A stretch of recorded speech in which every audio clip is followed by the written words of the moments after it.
Bonjour, bienvenue sur Bodin Prof TV. Alors dans cette nouvelle vidéo d'économie, nous allons voir d'autres indicateurs de la mesure de la richesse ou de la croissance. On connaît le PIB, on connaît le PIB par habitant, la balance commerciale, bon, on va en découvrir d'autres. En premier, c'est l'indice de développement humain. Donc l'indice de développement humain, on est parti du PIB. Alors, on essaie de se rapprocher, vous allez voir, de ce que c'est que le développement durable. Le développement durable, il y a trois piliers, pilier économique, social et environnemental. Si vous voulez plus de détails, en haut à droite, il y a une vidéo qui s'affiche.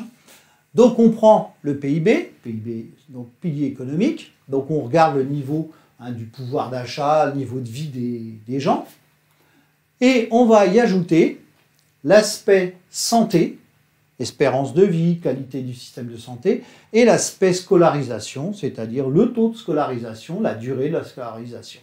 Donc là, on est sur l'aspect, le pilier social du développement durable. Donc on a l'économique, le social. Donc avec ça, on va pouvoir chiffrer. Alors il faut que l'IDH soit le plus près de 1. Et on s'aperçoit qu'en 2021, c'était souvent des pays du Nord, mis à part la Suisse, mais on avait la Norvège, l'Islande, le Danemark, la Suède, etc. Donc des pays développés, ce qui est logique, ils ont un PIB élevé, ils ont des taux de scolarisation élevés, un système de santé qui tient la route.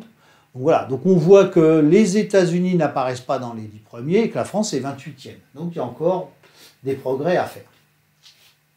Mais on va pouvoir aussi le comparer à l'échelle mondiale.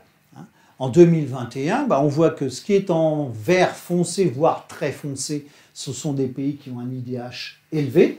Généralement des pays avec un fort PIB, un système de santé qui tient la route, etc. Et que de l'autre côté, tout ce qui est sur des couleurs chaudes, tout compte fait, ce sont des pays qui ont un IDH faible. Alors, les raisons, on peut les lister, c'est un PIB faible, un système de santé qui ne tient pas la route, donc qui est en difficulté, donc avec une espérance de vie faible par rapport aux autres, et puis des taux de scolarisation faibles.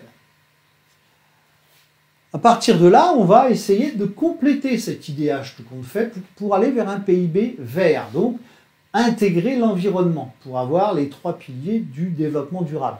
Donc on a le PIB qui est donc le pilier économique. Si on reprend le niveau de santé et le niveau de scolarité, c'est le pilier social.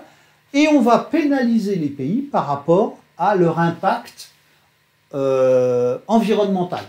Par exemple, l'impact environnemental des États-Unis, si tout le monde vivait comme vive un Américain, il faudrait 7 planètes.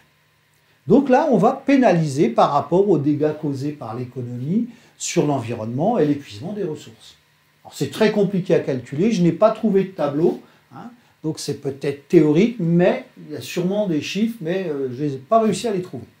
Donc ça, c'est le PIB vert qui est le plus proche du développement durable.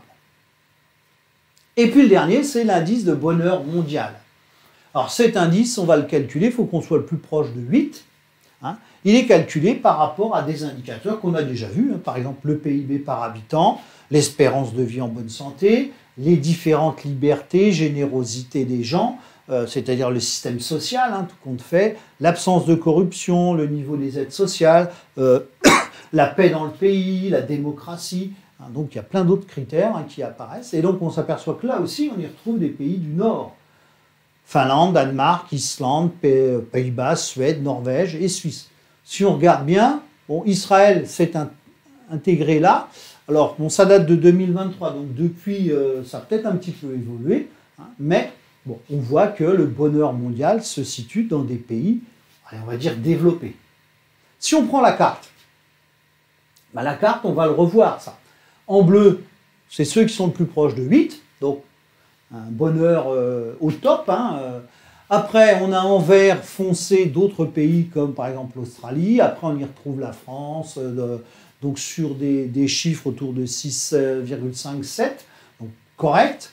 Et puis, plus on est dans des couleurs chaudes, plus le bonheur, moins le bonheur existe, tout compte fait. On voit sur l'Afrique, et alors le pire, c'est l'Afghanistan, hein, qui a sûrement un PIB très faible, aucune liberté, enfin bon, tout le monde voit un peu le problème qui existe en Afghanistan.